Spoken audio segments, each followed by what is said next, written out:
I've mentioned before that I must have a lot of really kind and caring people in audiences when I do live events for companies, because oftentimes people come up to me and they say, oh, I wish my family member or my colleague were in this audience because they really need to hear about how to be more resilient. Do you have any suggestions for how I can help them? And it's tough because you can't really give somebody perspective. It's something they have to do themselves. So I thought that I would share with you today the number one thing that you should not say and what you can say instead if you want to help someone in your life who is struggling or suffering.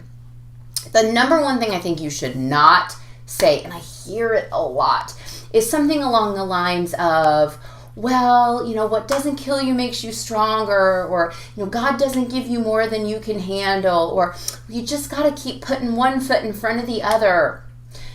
The thing is, these statements, they fall under the category of platitudes. And believe me, I understand that when you say something like that, your heart is in the right place. You are trying to help this person get perspective, feel competent and able to handle whatever it is that they're dealing with. But what you may not realize is that when you say something like that, the other person can hear it as, boy, you're not handling yourself with a lot of emotional maturity right now. Let me show you how to frame this up. And for somebody who's already struggling, they may be extra sensitive to any perceived idea that they're not handling this the right way. And they also could just think, well, what do you know? You haven't been in this position. Nobody has suffered like I've suffered.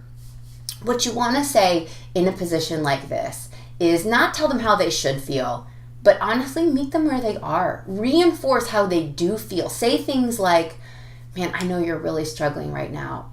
I can tell this is such a difficult time for you. I'm here. I'm here for you. Just back them up. Be there for them. Don't try to tell them a different way they should feel, or it would be better if. Just meet them where they are. Now, maybe you've done that for 6 months, 2 years, and you really do feel like, gosh, I'm concerned that this person isn't moving on. Is there anything that I can say?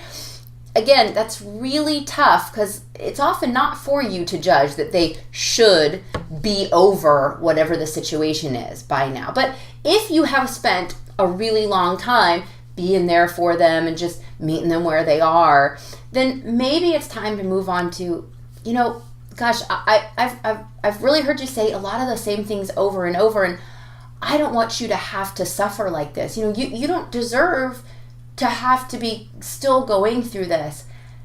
But I've given you all the advice that I can give you. I don't know what else to tell you. Have you thought about maybe talking to a professional? Maybe they would have some advice that I don't have for you. Framing it that way, you're doing two things. One, you're not saying, well, I'm done listening to you. This is just too much for me. You're saying you don't deserve to have to suffer like this anymore. You deserve a life that's happy. And you're also giving them an option. You're not taking yourself off the table and saying, don't talk to me about this anymore, but you're saying, guys, I've given you all my best thoughts on the subject. I don't know what else to tell you. Have you thought about maybe a professional, somebody who might know more than me?